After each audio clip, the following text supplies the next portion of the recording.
Hello friends, thank you for joining me today. I am a little bit late with a couple of these wrap-ups. I am filming this in March, the very start of March, and I've been delaying filming some wrap-ups because I've wanted to kind of try and not necessarily, I don't know if switch up is the right word of my content, but I've been doing, I think all of last year basically, I only did monthly wrap-ups, and it's been kind of nice. There's just a lot less filming and editing involved. I wanted to start filming single book reviews again rather than only having the monthly wrap-ups where I'm not going super in-depth with one book, but I've just been a little hesitant to switch things up and haven't been filming lately, so I'm trying to catch up on all of my wrap-ups now. So this is going to be the wrap-up for January, and I've read a lot of books this year, so I'm going to go ahead and get into the books that I read at this point several months ago in January.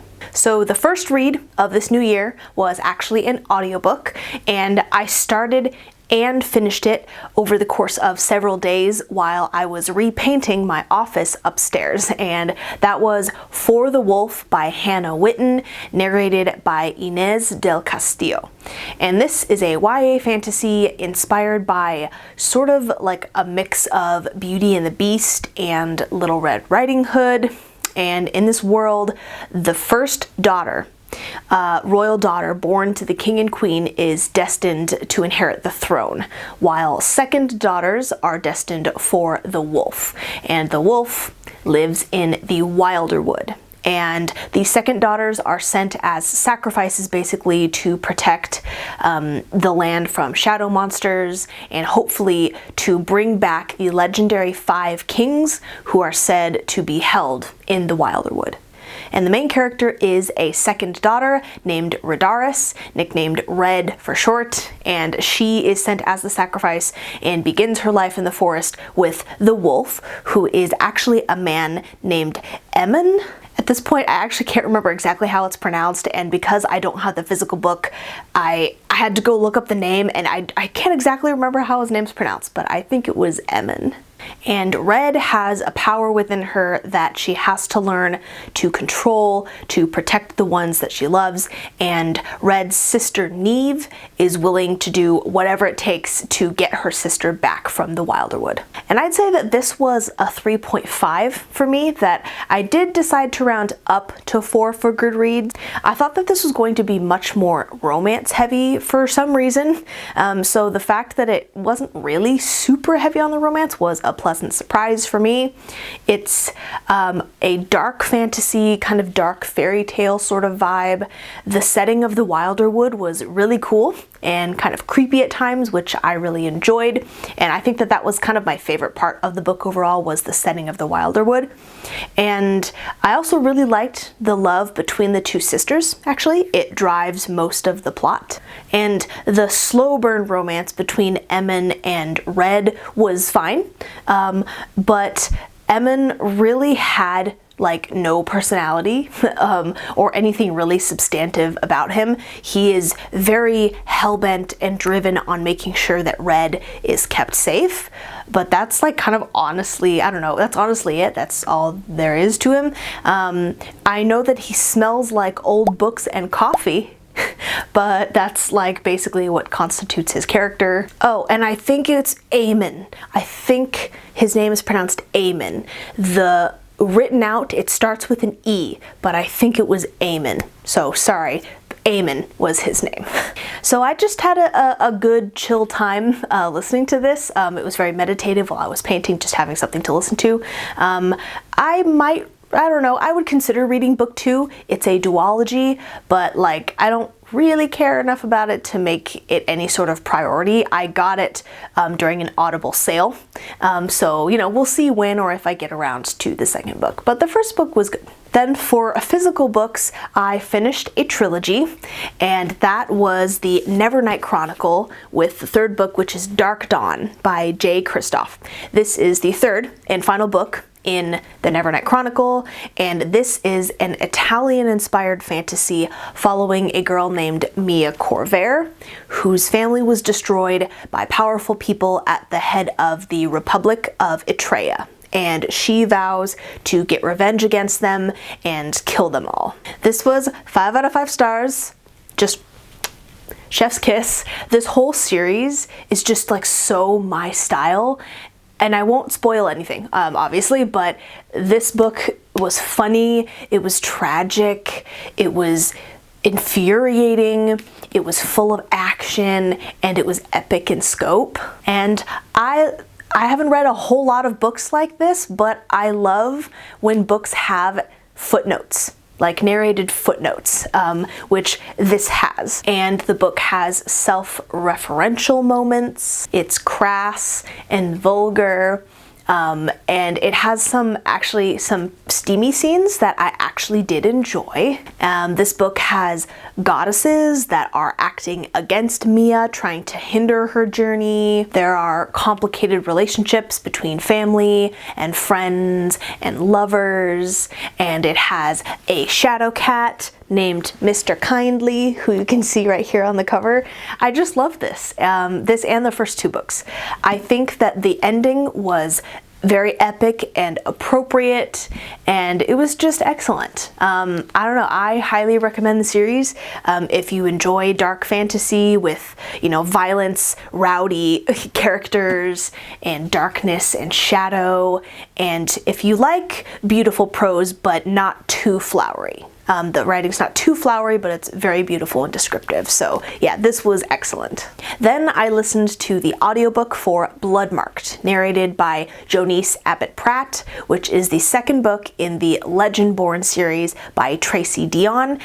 And I actually do, here, let me get my physical copy. So I do have the physical copy of this, a really cool special edition that I got through Owl Crate.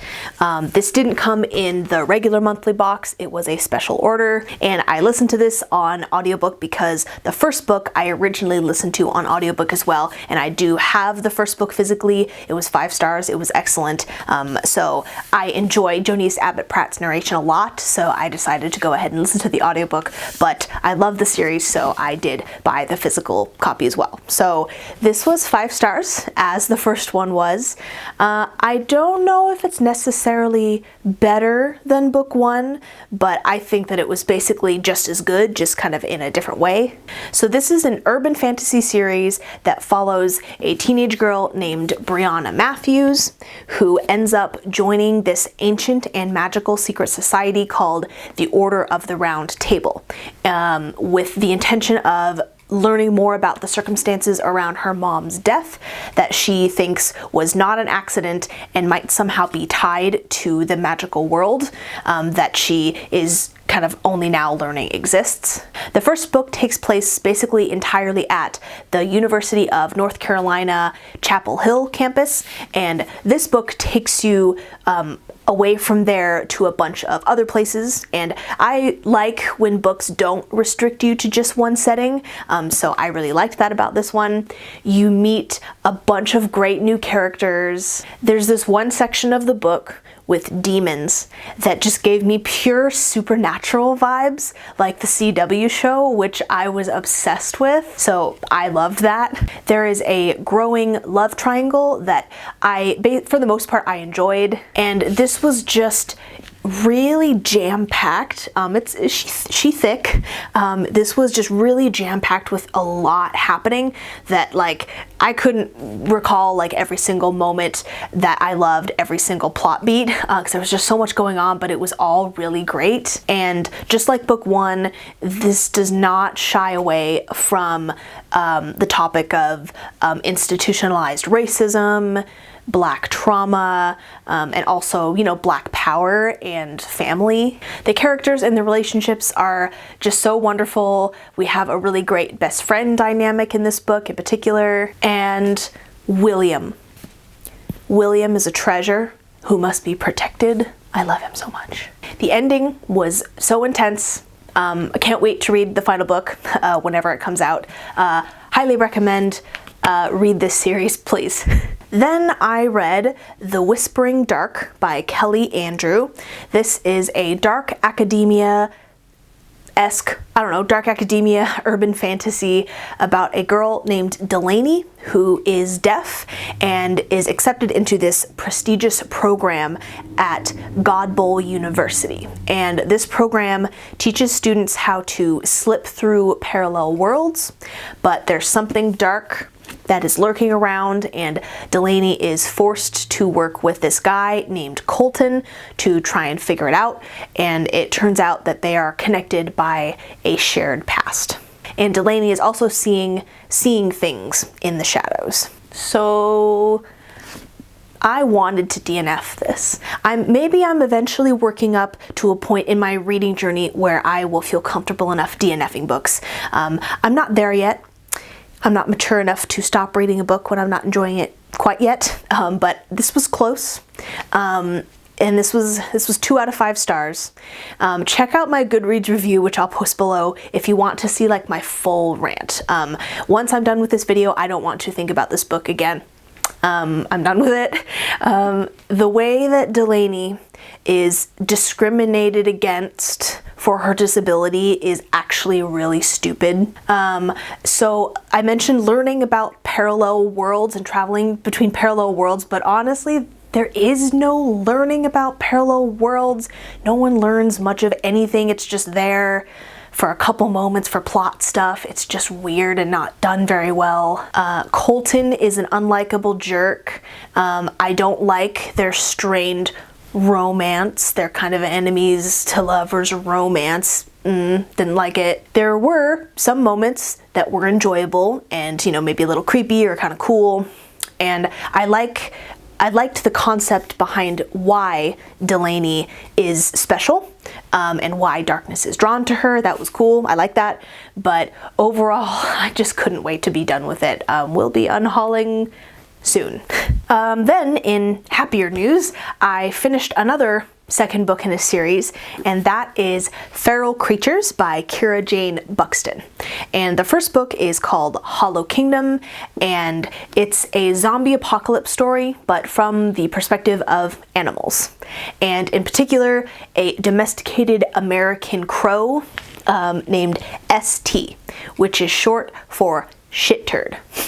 And it takes place in Seattle, and ST and his best buddy Dennis, who's a dog, are trying to find a way to save humanity after this zombie apocalypse has hit. And this second book takes place shortly after book 1 ends and follows ST trying to protect something very important. Both the first and the second book are 5-star reads for me. This is definitely a particular brand of crass and in-your-face humor, and you're either going to enjoy it or hate it, probably. There's probably no real in-between here. I enjoyed it. There are lots of pop culture references and one-liners, lots of clever quips, plenty of irreverence, but there are also some surprisingly touching and beautiful moments as well.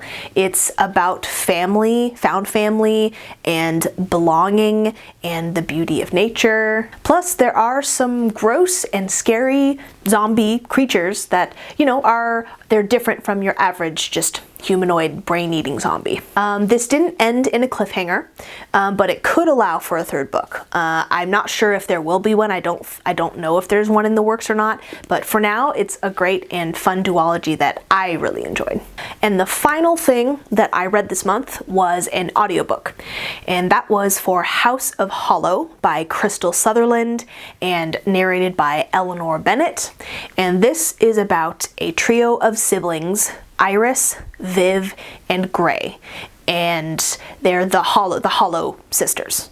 And when they were young girls, they disappeared without a trace and reappeared unharmed, but just slightly off somehow. People were inexplicably drawn to them. They were able to like manipulate people in a kind of supernatural, unnatural way, and just weird things happened around them. And when the eldest sister, Gray, goes missing, the other two have to find her and try to solve the mystery of what really happened to them as children. And this was like an interesting blend of mystery horror. The cover very much gives off Wilder Girl vibes by Rory Power, but I liked this better than Wilder Girls. I gave it 4 out of 5 stars. Solid 4 out of 5 stars. I think that the audiobook was a good choice for this. The narrator was a perfect fit for the sort of kind of ethereal otherworldliness of the Hollow Sisters, and the sibling dynamic in this was really interesting. At times it was unhealthy and weird on purpose. It was really interesting. This has beautiful writing and a very creepy, dark atmosphere. There was occasional body horror stuff with flowers and insects. There were some moments where it did kind of drag for me, and those were typically these flashback scenes. This is told from the perspective of Iris, but overall I still had a good time listening to this. I liked the ending. I could see how people might not like the ending, but I liked it, and you get a bit of an info dump to kind of help wrap up everything, and I think that, I liked the ending, and I think that this is a really good, autumnal spooky season read. So that is it for all of the stuff I read in January. It's a lot. I didn't do any single books, standout books to separately review in this round. I'm trying to just get caught up so that in March I can kind of start planning ahead and making the occasional single book review rather than just all of them lumped together. But because this was all the way in January at this point a couple months ago, I couldn't remember some details very clearly, and I just decided I'm not going to worry about that. I'm just going to get all of my kind of lump reviews out of the way first and then kind of start doing some more fun stuff starting in March. So thank you so much for watching, and I hope you might have gotten a suggestion or two or had a different opinion proposed to you about certain books, and I will see you guys next time. Bye!